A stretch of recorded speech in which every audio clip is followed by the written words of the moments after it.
I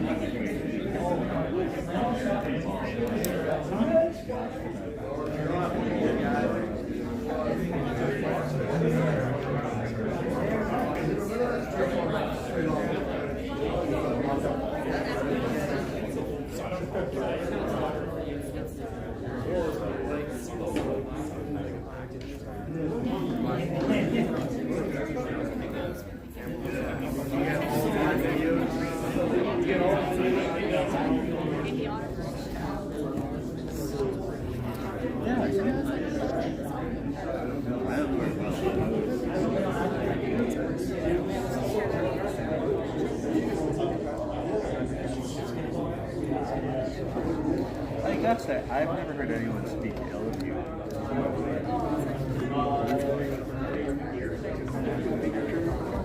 Yeah, it's fantastic. Every type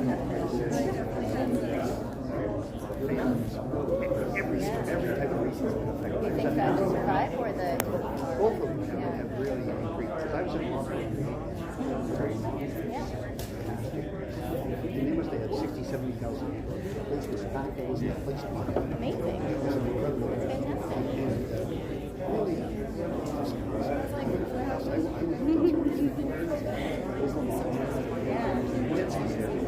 he had two Porsches. But you can see why people love it. Yeah. But there's only a few of the IMSA races are that short. A lot of them are really 24 hours. That's still long because I know I was able to go back Yep. 10 years later. One of our other I'm Nancy. Yeah, lots of the shortest IMSA races that I ever worked I don't do all of them, but great turnout, walking clinics, like a big like campsite. She was also there.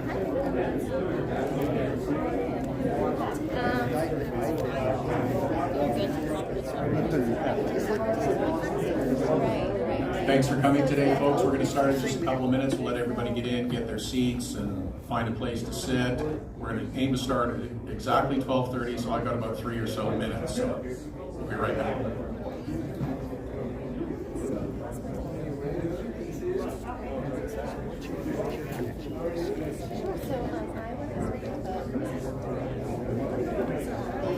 Yeah. But they have something like a...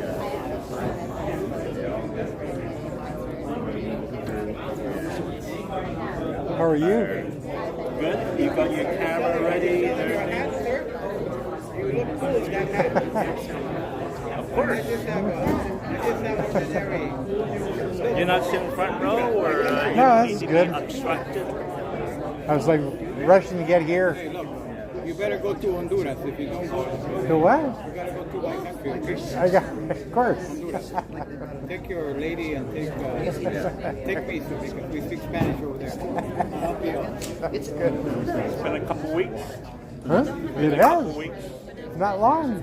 Collision. There's lots of events. We kind of missed each other towards the end. I know. You collided in collision, you guys? Where'd you guys get the coffee? Where'd you get the coffee? At the hotel. Oh. And some other things happen at the hotel which we cannot discuss here. Or it's secret. On the hotel X. Yeah. Is there a media room here? Because usually they serve lunch and stuff like that. No, it's across. Sorry? The same building. This building? No, Greenfield. Greenfield? Oh, across the street. So you got to just go through the tunnel then. Okay. No, right now it's open in the barrier. Ah. Media centers. Only for today. 105 in Beanfield. Oh, okay. It has all the paperwork. Excellent.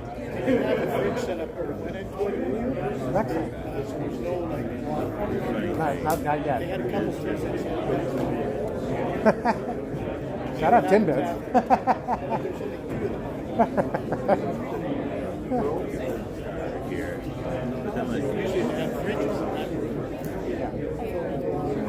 Yeah, because if it gets hot, you gotta hydrate. For 1 year, they had sunscreen and stuff like that. Yeah. You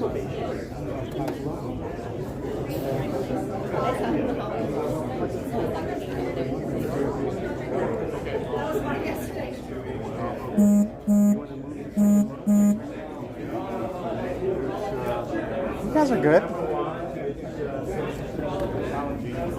But again, he's preoccupied.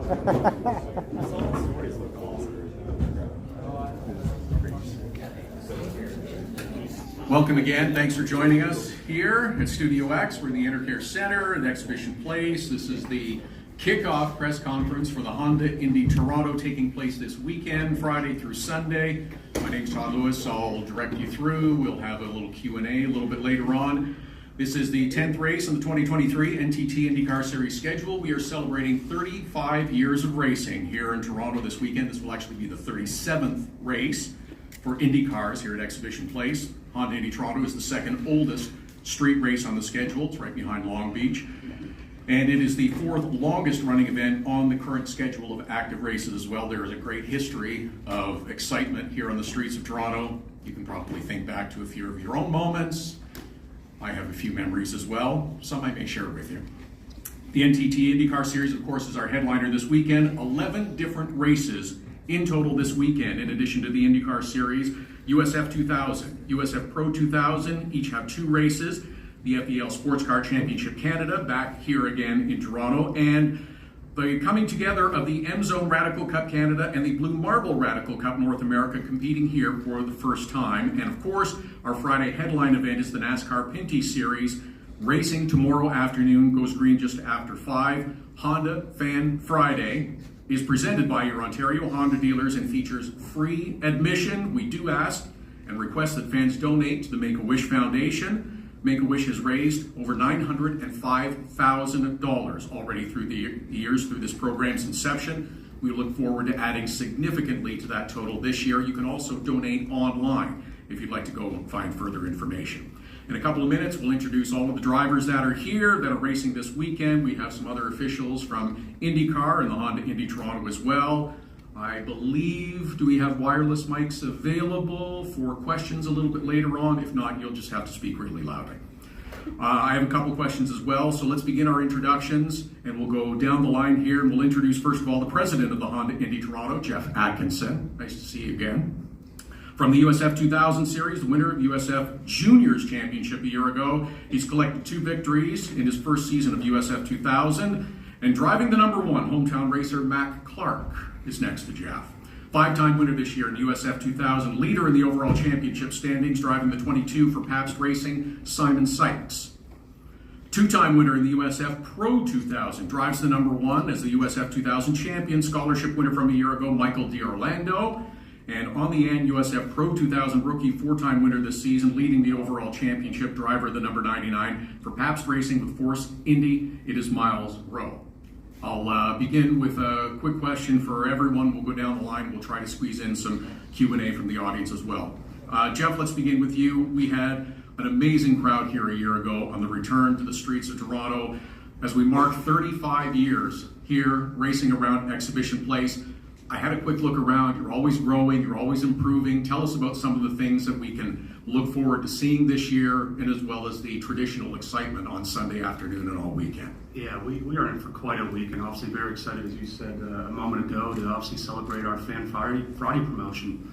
The Ontario Honda dealers and Honda Canada have Honda Fan Friday and support of Make-A-Wish, and since 2010, we've raised well over $905,000 for charity with the Make-A-Wish Foundation. So hopefully between fan and corporate donations this year, we'll reach that $1 million mark. And what a great way to end the day with the Tiffany Gate Grand Prix of Toronto. So also can see a race that day.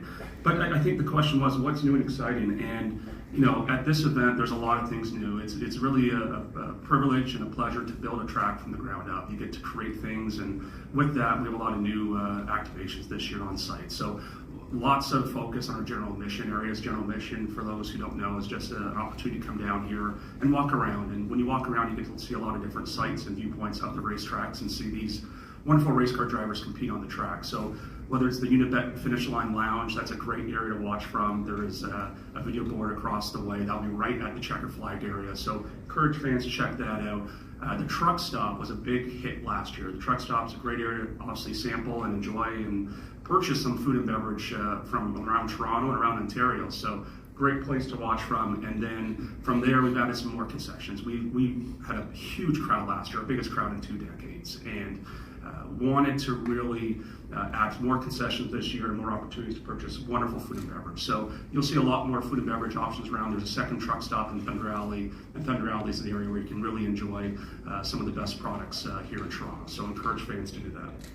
Thank you, Jeff, and we look forward to enjoying all of that this weekend. Matt Clark, let's hear from you. You had a big weekend a couple weeks ago at Mid-Ohio, 3 podiums, victory. You and your team seem to have all the momentum going forward here. Do you expect more big things this weekend in Toronto, your hometown race? Well, first off, I just want to thank everybody involved with this event. It's my first time racing at home in Canada in over 3 years, and I could not be more excited to do it. Coming from Mid-Ohio, we had a really strong weekend, and we're looking to build on momentum. I mean, we've scored the most points the last 3 events, and just making a late season push. Try to see if we can get it done at the very end. All right. Simon Sykes is the current leader in the championship right next to you. How do you hold on to that lead and keep this hard-charging guy from catching you in the standings? I don't think it'll be easy. Mac's been quick all season, but the PAP score historically has been really good here. It's personally my first time racing in Toronto, so I'm really, really excited to get to this track. I haven't done Portland either, so a lot of the season have been places I've already raced at, and now we're kind of delving into those new experiences, and I'm just looking forward to the challenge. Thank you, Simon. Good luck this weekend. Michael D'Orlando next to you in the USF Pro 2000. Bit of a rocky start at St. Petersburg, we'll say, but you seem to have picked up as the season has gone along. Will you be even more aggressive as the rest of the season goes along and that championship fight continues? I wouldn't want to say aggressive. I think aggressive is a strong term, more assertive. And whenever someone says aggressive, it's a little dramatic.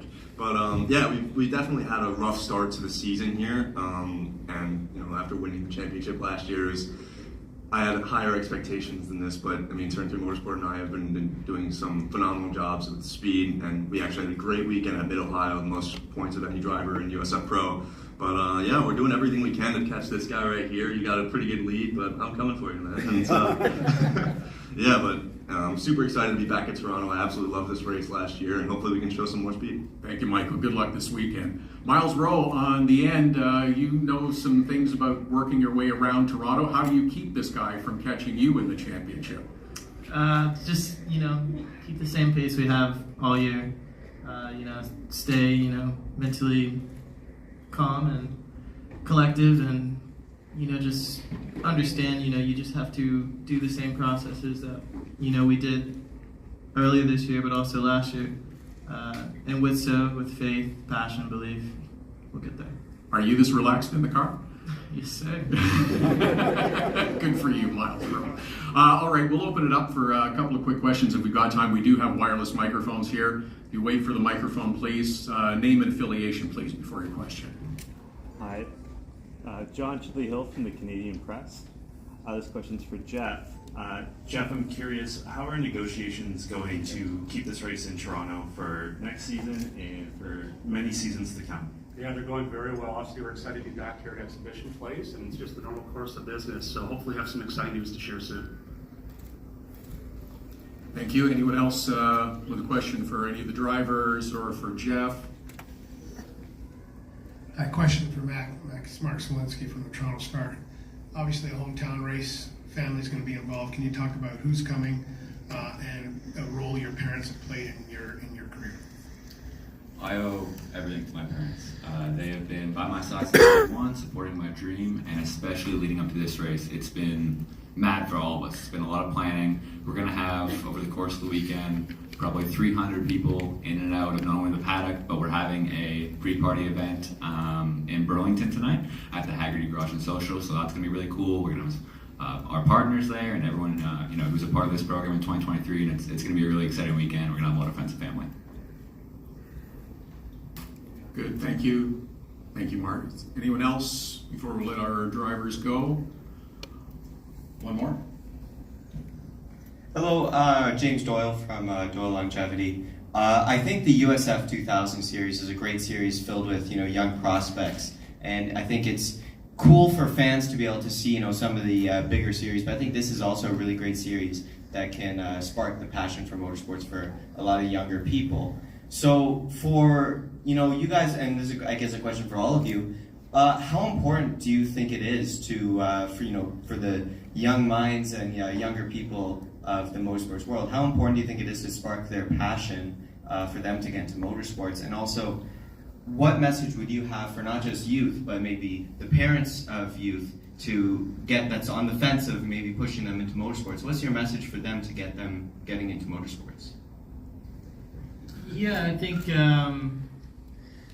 when it comes to, if I understood the question correctly, getting involved in motorsports, no matter what financial background you have, this is a very difficult sport. So I think perseverance is the key word there.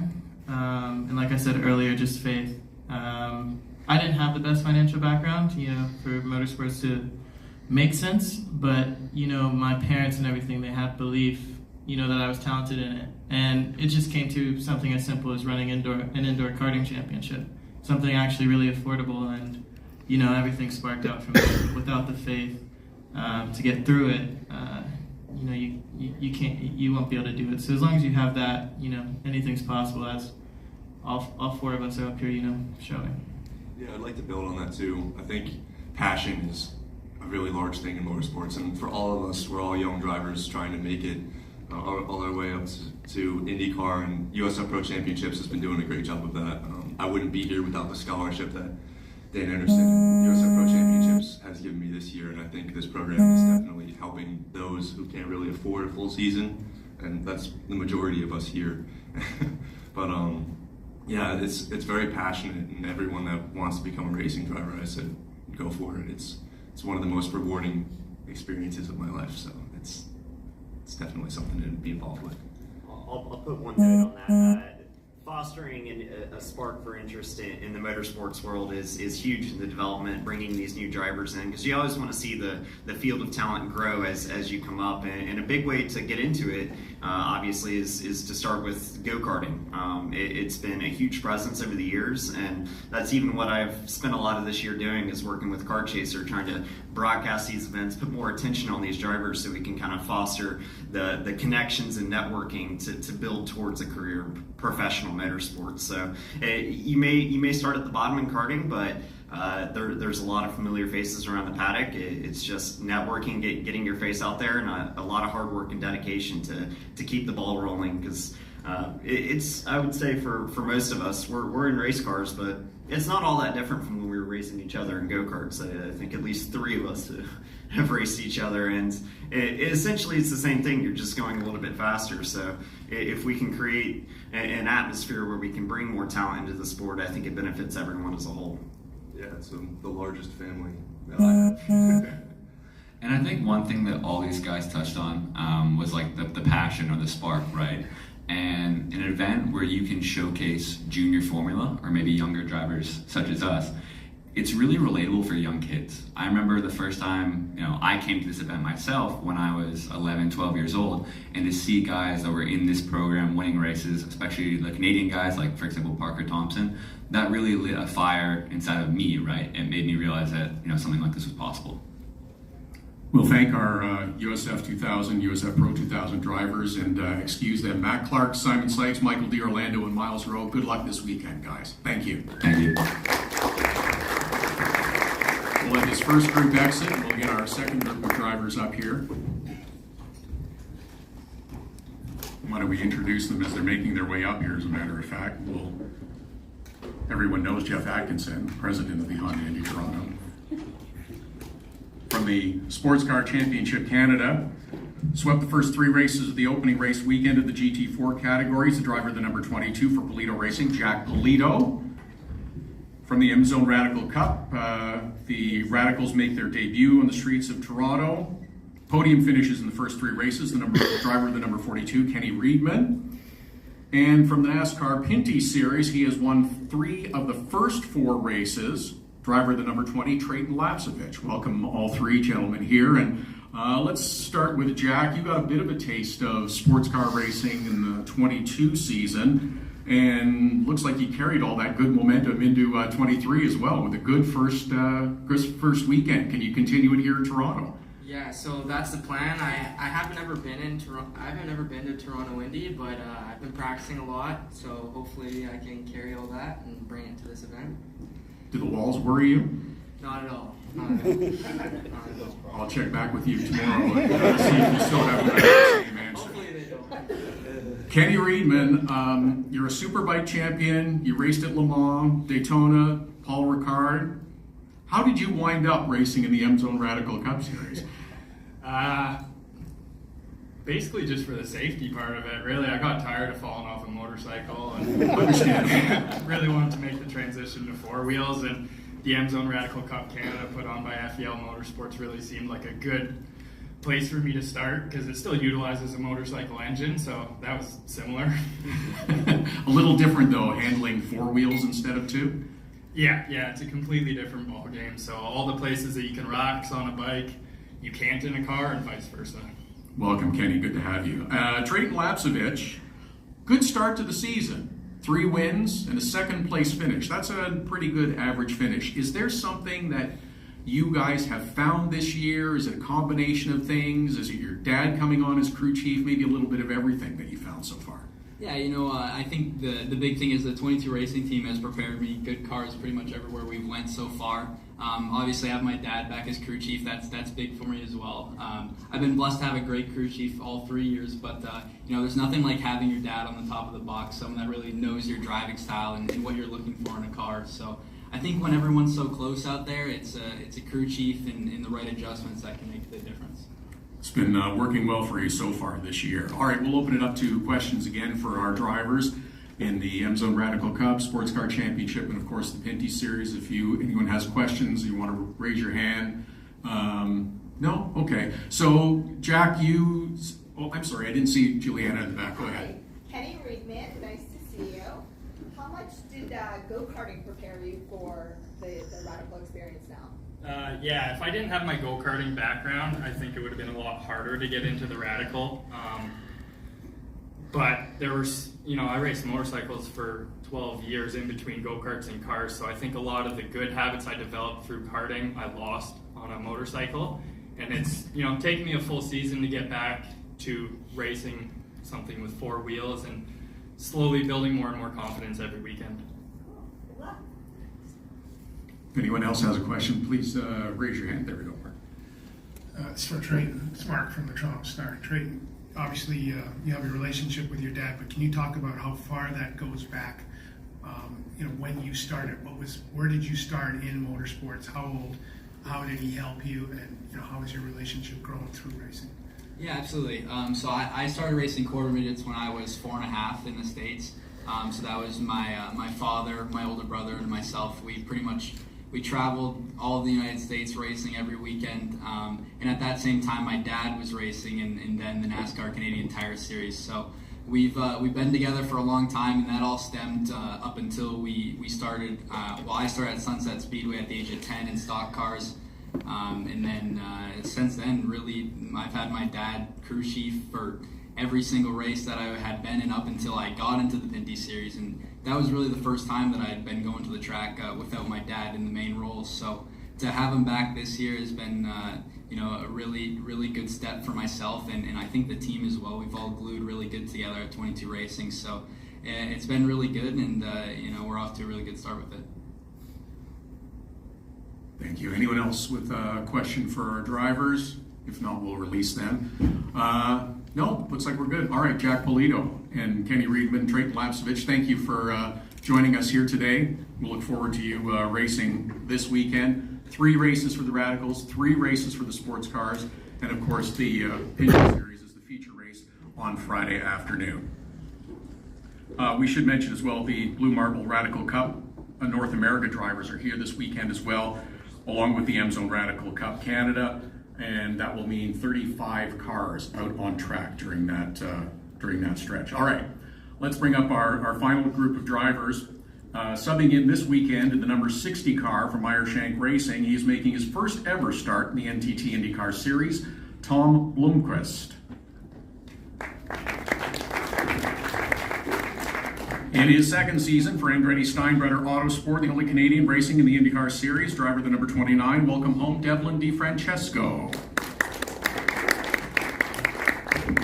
Also from Andretti Autosport, driver of the number 28, Romain Grosjean.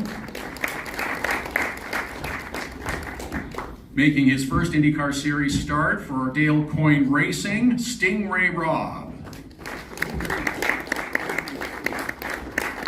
As well, 6-time champion, 4-time Honda Indy Toronto winner, defending champion of the race from Chip Ganassi Racing, Scott Dixon.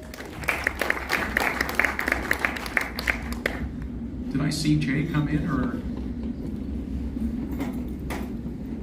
No, I thought we had, I didn't see Jay. Okay, does Jay make it or no? He's on his way. All right, Jay Fry from IndyCar is going to slip in hopefully at the last minute as well. In the meantime, we'll ask our drivers a couple of questions. Tom, let's start with you. First of all, when did you get the call that you might be needed to jump into the number 60 and sub for Simon? Well, I got a might be about a week ago, I guess, after Mid-Ohio. And I was, actually, I got it's happening, I think Tuesday evening. So yeah, it's all a bit last minute. Probably going to be one of, if not the most difficult race weekend of my career, but hey, I mean, I'm here. I just got to do the most, make the most of it.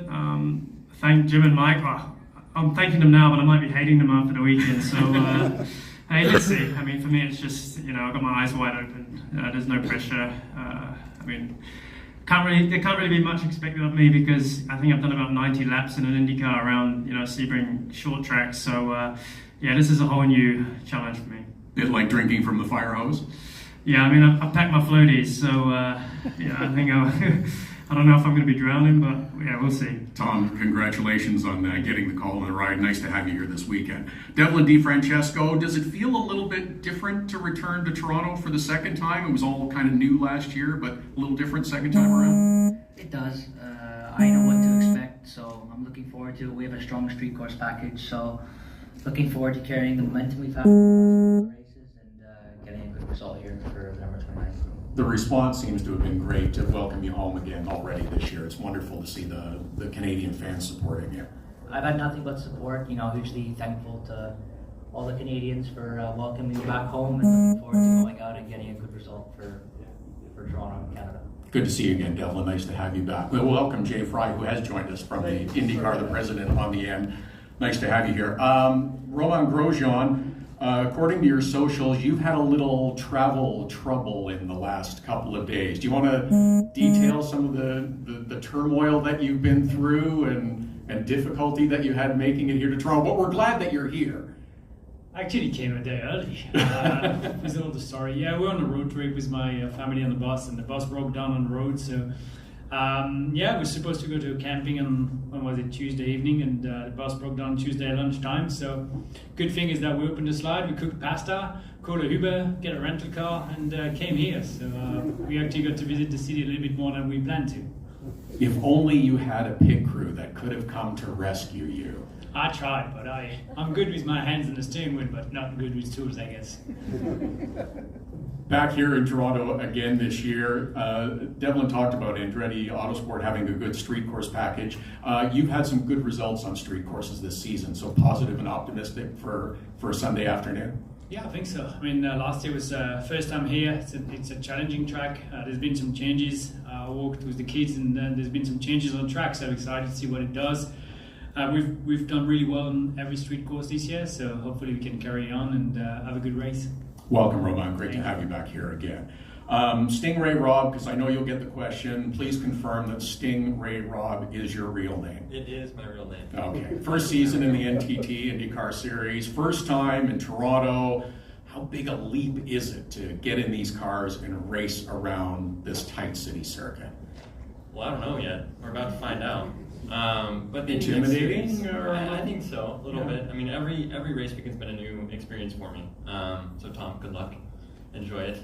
But yeah, I think the Indy Next Series does a fairly good job of preparing us to make the step up. And I remember talking to Dev and Kyle Kirkwood when they made the step up a year before me, and David, my teammate this year. And they told me it was easier to drive these cars. And since I don't know, I think you were lying to me a little bit, but I don't know. I think it's a very competitive series, and so it's been really fun to see the guys I've been watching for quite a few years now that have such as Scott. I mean, he's a very, very decorated winner here, so I've gotten to see a few of those on TV, and hopefully I'll be up there with him this weekend. Welcome. Good luck this weekend. Nice to have you. You mentioned Scott next to you, who's had some success here. A couple of days ago, there was a photo of you on social media sitting on top of the CN Tower. Confirm or deny, is that real or was that Photoshop? No, definitely not. Definitely not. I like heights, I guess, but no, that was not me. So, confirm or deny, are you collaborating with Drake on a new album? Maybe you want to drop a few lines for us? That is, definitely not on that as well. Okay, I don't think anybody wants to hear me sing. Yeah. Okay, just checking, but this is also not the new spotter stand for the Honda Indy Toronto, is that correct? It would be a good one. Yeah, it would be. Your teammate has been pretty hot lately. Chip Ganassi Racing has been very strong. You've had great success here, the defending champion. This is about the time of the year that Scott Dixon starts to make his move forward in the championship standings. Do you feel that confidence again this year going forward? I hope so. I think there's 26 others that need to start making that move on the championship as well. Alex has definitely had a tremendous run throughout the season and definitely got a nice strong points lead at the moment. But I think this race is always a ton of fun. I wish we raced at more locations in Canada. I think the fans here are tremendous as well. But just the size of the event, the atmosphere here is always a lot of fun, and the track itself is definitely very tricky. Looks like they maybe cleaned up the last section a little bit, which might make it a little easier for some. But it's very tough circuit here, and I think especially this weekend with 27 cars, it's always hard to find the space, especially in practice and qualifying. But our cars have been strong this year, and we hope to keep that going throughout and trying to get all of our cars further up in the championship. Seems like you embrace that challenge.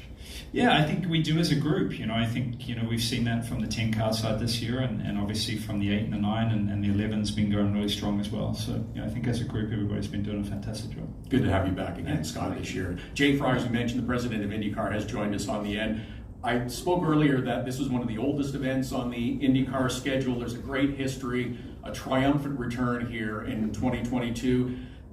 As events have come into the IndyCar series, thinking St. Petersburg, maybe in Nashville most recently, do you look at Toronto and point to Toronto as this is the kind of event that you should be striving for, the type of IndyCar event that you want in city streets? Yeah, thanks, Don. Absolutely. If you think about obviously coming here for 37 years, that's a long time. I think we're third or fourth overall on the IndyCar schedule from a historic perspective. So obviously major metropolitan area, it's great to come to Canada. We love the fans of Toronto, the fans of Canada. It's a massive event for us. We're very appreciative of Honda and their participation here. Green Saturday, this is, we have four total venues that we work with them on. They're a great partner. So it's, it sums up a lot of what we do by coming here, yes. Thank you, Jay. Great to have you back again this year. We'll open it up again for questions for our drivers or for Jay Fry and Jeff Atkinson as well. Again, raise your hand and we'll try and get you a wireless microphone. I'm Freddy Mata from Radio Canada. I will ask my question to Grosjean, but it will be in French. Monsieur Grosjean, hormis la course elle-même, qu'est-ce qui vous plaît le plus dans le fait de participer à Honda Indy Toronto et de vivre cette expérience dans la ville de Toronto? Toutes les courses en ville sont toujours spéciales. On a plus de facilité à avoir des fans qui viennent. C'est facile, on est sur le centre des expositions, donc on est vraiment bien placé dans la ville. Et je crois que voilà, pour toutes les familles et les gens qui aiment la course ou qui n'aiment pas forcément la course, c'est facile de venir, de se rendre compte, de découvrir et d'avoir des nouveaux fans. Donc je pense qu'en dehors de la course pour nous, l'expérience pour les gens, elle est très sympa. Et je sais que moi, s'il y avait une course en ville pas loin d'où j'habite, j'irais. Merci. All right, Tim is next. Anyone else? Thank you. Question for Tom, Tim Perini, TSN. Have you done any sim work coming into this weekend? And second part of the question would be, have you spoken with Simon, and did he offer up any words of encouragement that you can tell us? Have not done any sim work, so I mean, the only thing I've had resource to is really YouTube videos. So yeah, I'm coming in here pretty blind. Simon did say you'll be fine. Track's not too difficult, but then listening to all these guys, it sounds like he was lying. So yeah. Yeah, I don't know. I mean, like I said, I haven't really got high expectations of myself. You know, I drove the car in October last year. Before that, I haven't driven a single seater for like 9 years. So yeah, hopefully I don't get anyone's way, but I'm sure that's inevitable. But regardless, I mean, I'm still a competitor. I'm still gonna, want to give it my all. For me, this is a big learning weekend, huge learning experience. So just got to take it all in and try and just build up on it. I think that's the most important thing.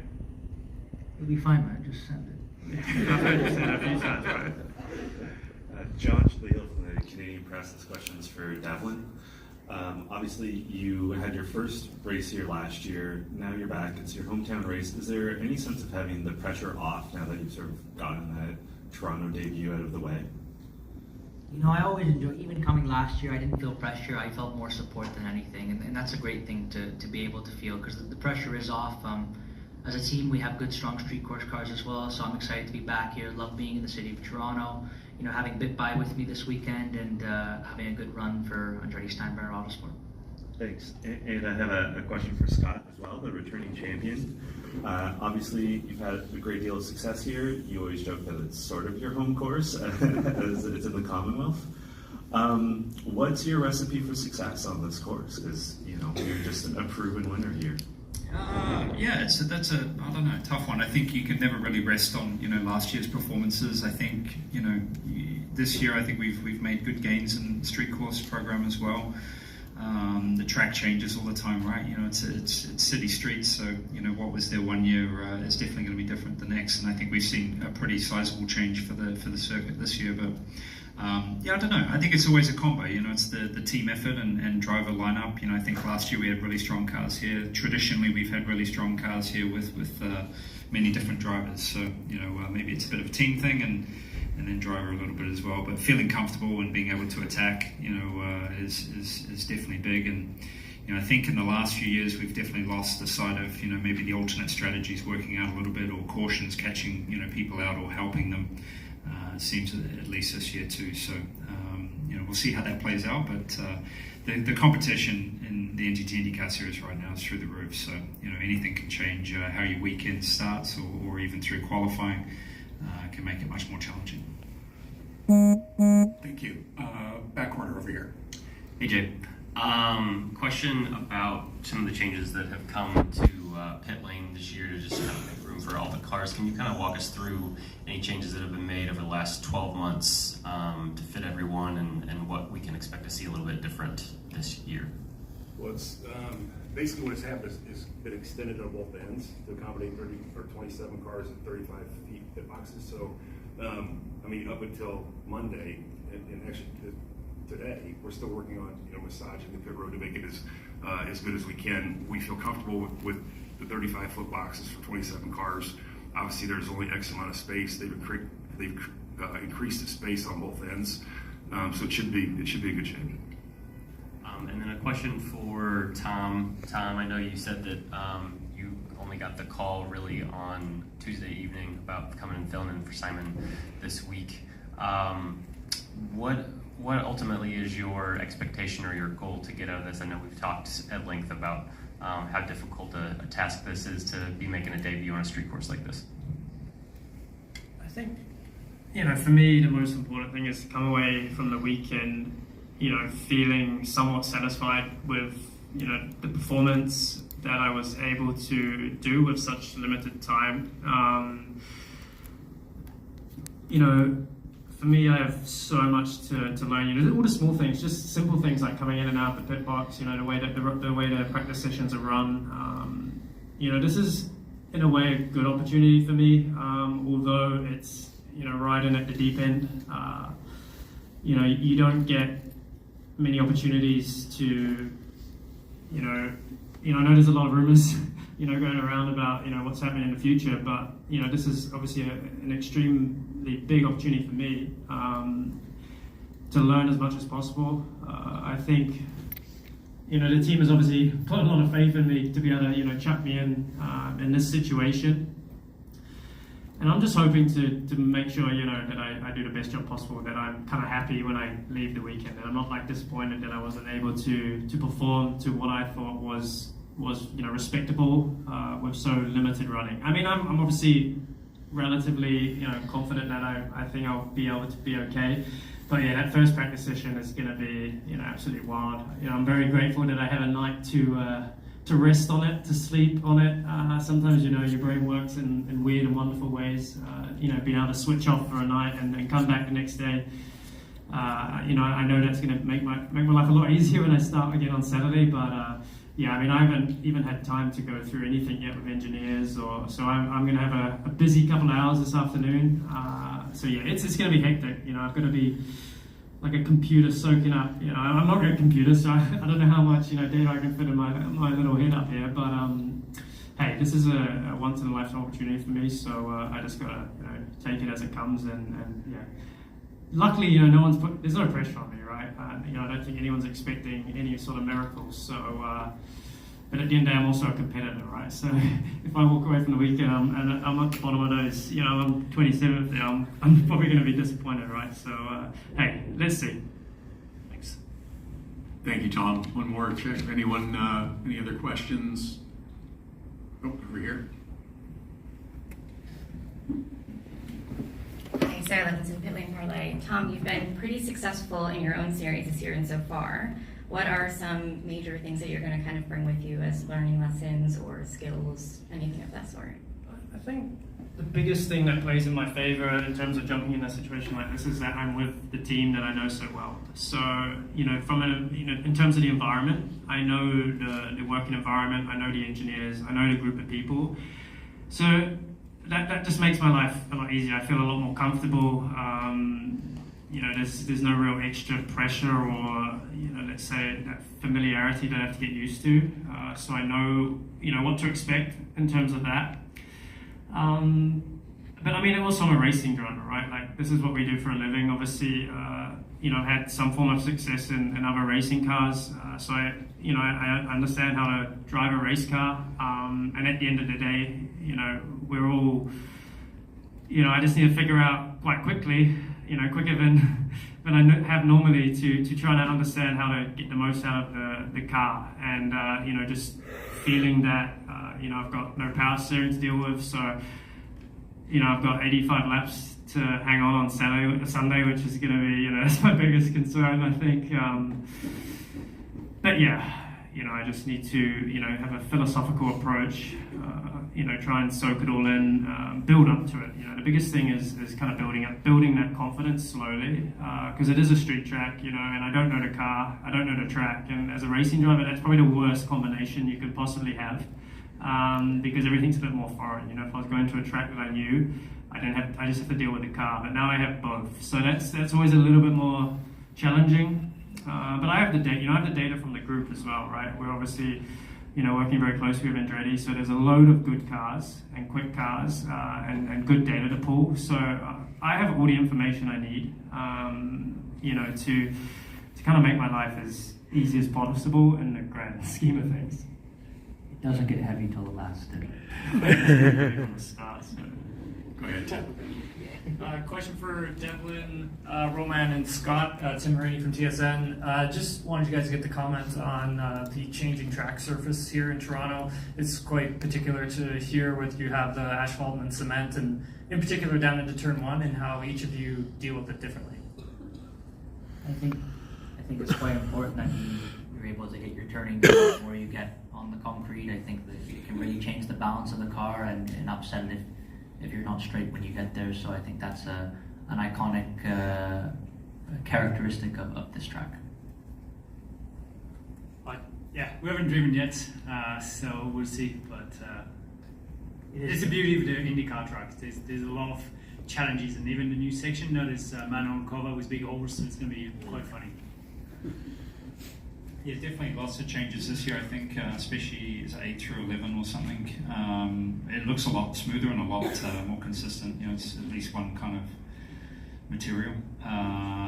Going into 1, looks like they've changed a bit too. With there's a pretty big patch going in there, and then also they've got a large painted crosswalk there too that would be very slippery, and especially if it rains, it's going to be chaos because it looks like it's right kind of in the middle of the braking zone. So I think it changes all the time. You know, that's what's fun about these street courses is that it's never the same thing. You know, so yeah, we'll have to wait and see as Roman said. We'll see what the first practice brings. Thank you. Everyone good? Drivers will be around for, Julianne, sorry, I keep missing you under the light.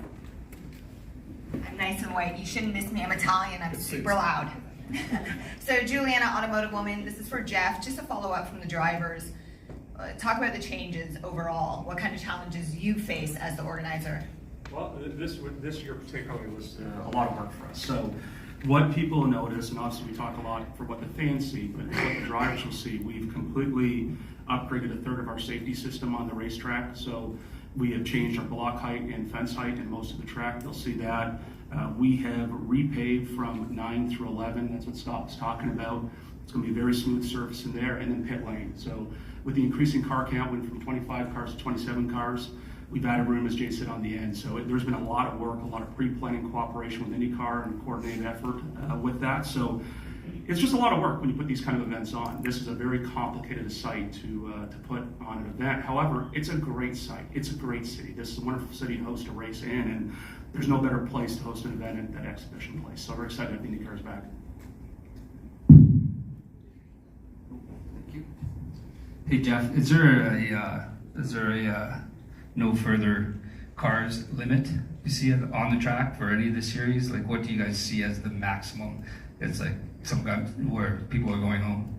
Chris, you know, I think it's a cooperative effort just with IndyCar. You know, we're all in the entertainment business. You know, we don't want to be sending cars home. So just as we focus with IndyCar at the start of the season, we know what their expectations are, and our goal is to accommodate what IndyCar obviously has on their grid. So we don't want to be sending cars home, but you know, if IndyCar obviously rethinks that, we'd have that conversation. But right now, it's trying to get all the cars on the grid as we possibly can. All right, thank you. That's good questions. Thank you to all our drivers. They will be around for a couple of minutes for some scrums and maybe one-on-one interviews as well. Action gets going Friday morning, tomorrow morning. Gates open at 8 a.m. We have 6 different racing disciplines, 11 races, of course highlighted by the NTT IndyCar Series on Sunday afternoon. Again, your Ontario Honda dealers present Honda Fan Friday. Tomorrow, free admission to the grounds. The NASCAR Pinty Series race is in the afternoon. We ask for a donation to the Make-A-Wish Foundation. Over $900,000 raised already. We're hoping to raise that total significantly. And again, you can donate online by going to the Make-A-Wish site. Thanks all for coming. We appreciate it. Again, drivers will be around. I thought I saw Scott Goodyear and Al Unser Jr. here too, by the way. Let's recognize them. Thanks for coming, and we'll look forward to seeing you all weekend long here at the Honda Indy Toronto.